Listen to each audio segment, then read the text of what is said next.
I left school in 1974 and I started at British Shipbuilders as a welder. And British Shipbuilders covered all sorts of yards on the Tyne. As a welder, I got transferred to the different ship repair yards and ended up in Smithstocks. I think the first time I started in Smithstocks would be round about 1977, 78. I was 16 and a half when I started my apprenticeship as a welder. My role in ship repair was a welder, which basically, in the olden days, used to cut rivet ships, and then as I got more technical, started welding ships, and I became a welder, which is basically putting two bits of steel together and joining them up using melted metal. My apprenticeship lasted 4 years. And then once you done your 4 years training, you were classed as a journeyman, which was a fully qualified welder, plater, or whatever you were trained in doing. The working conditions in the 1970s, I would say, were not horrendous, but were bad. Noisy, dusty, smelly. And as a 16-year-old or 17-year-old, going into a place like that when you'd just been at school, going in there was an eye-opener. The work at Smithstocks was very dangerous because you were lifting heavy plates of metal above using the crane, moving stuff around, lifting stuff, using hot stuff, grinding, welding, riveting, which I was still doing when I started serving my time. So it was very noisy and very dangerous. It was classed as one of the most dangerous careers. When you build a ship, you're building from drawings, from scratch. To say you start from the bottom, you build up, and eventually you end up with a ship, which is launched down the stocks into the water, outfitted, which means everything's done inside, cabins and everything, and then you've got a complete ship. Ship repair is basically like a car going into the garage. Your car goes into the garage, it gets new brakes, it gets painted.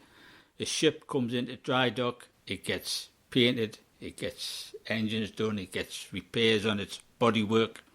So it's basically a repair shop for ships, not cars. When I was younger, I used to prefer ship repair, although it was dirtier, smellier and noisier. It was more interesting than building ships. To me, you build a ship, you could be in the same place welding bracket after bracket after bracket, week after week after week, same thing.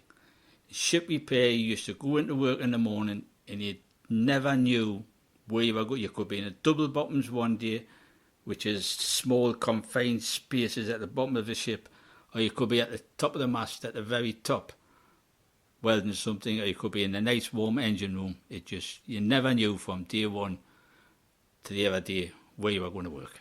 And to me, it was interesting. How you would start your work morning at Smithstocks, you would basically clock in, get changed. Well, no, unfortunately, I say get changed. In them days, there wasn't that much changing areas, so basically you were going to work with the clothes you were going to work in.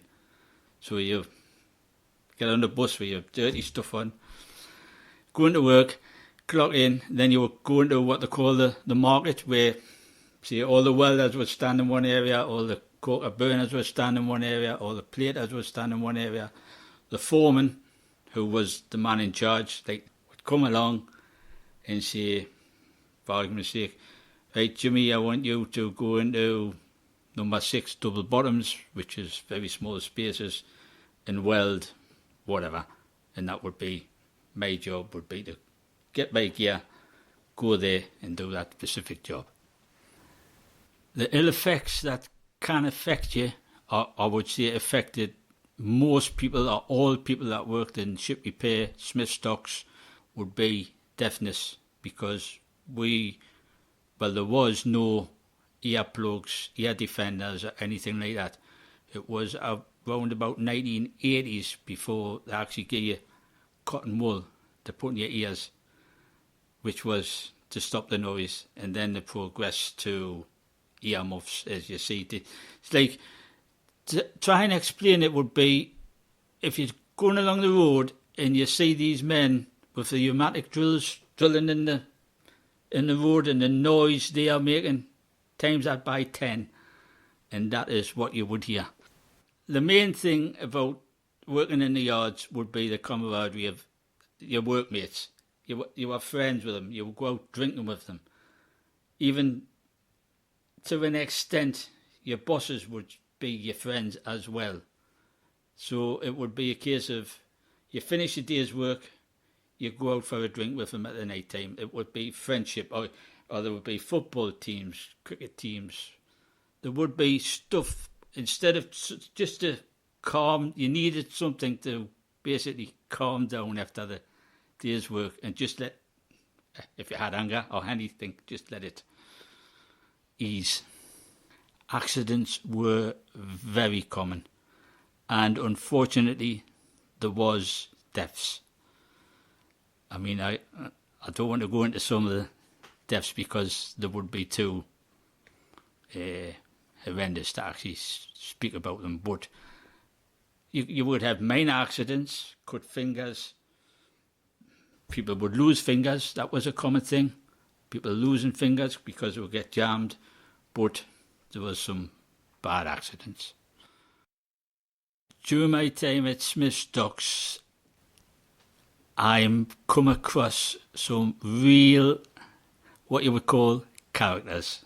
Everybody would have a nickname for somebody else, especially the gaffers. When I say gaffers, it's like the foreman, the man who's in charge. They would have the best nicknames. Workmates would have nicknames as well. Very rare you would actually call somebody by their name. Very rare somebody would shout Jimmy. It would be something else. It's hard trying to think 50 years ago what some of the names were. If I had to be honest, if I had time, I could come across, I could give you a full list of names, nicknames, and why they were actually called that. I mean, just an example, not necessarily in Smiths, but there was a foreman, they called him Nappy Neck. Why was he called Nappy Neck? Because he used to wear a white scarf around his neck all the time. It looked like a nappy. So his nickname was Nappy Neck. It's just, that's how people got the names. When it came to knocking off time, the buzzer would go, because in them days you had a buzzer would start in the morning at 7 o'clock. The buzzer would go, which meant you start work. Then a buzzer would go for your tea break. At the end of your tea break, your dinner time, end of your dinner time, and at the end of the shift. And the buzzer at the end of the shift was the best buzzer of the day. That meant that's the end of the day, and then it was just one mass exodus out of the yard. And like Smith Stocks and all the other yards on the Tyne, with it being on the river, you basically had a bank. So in the morning, you would go down the bank, no problem. Night time, you were coming up the bank after a hard day's work. But it didn't stop you from running up that bank. And most of the time, the area you would be heading would be the pub. Because outside Smith Stocks, other dry docks and other building yards on the Tyne, there was always a pub. In them days, you could drink.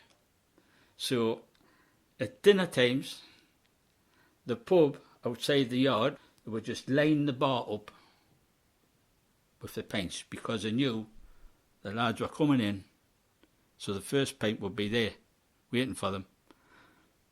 Some of them would have 2, 3 pints. But it was allowed.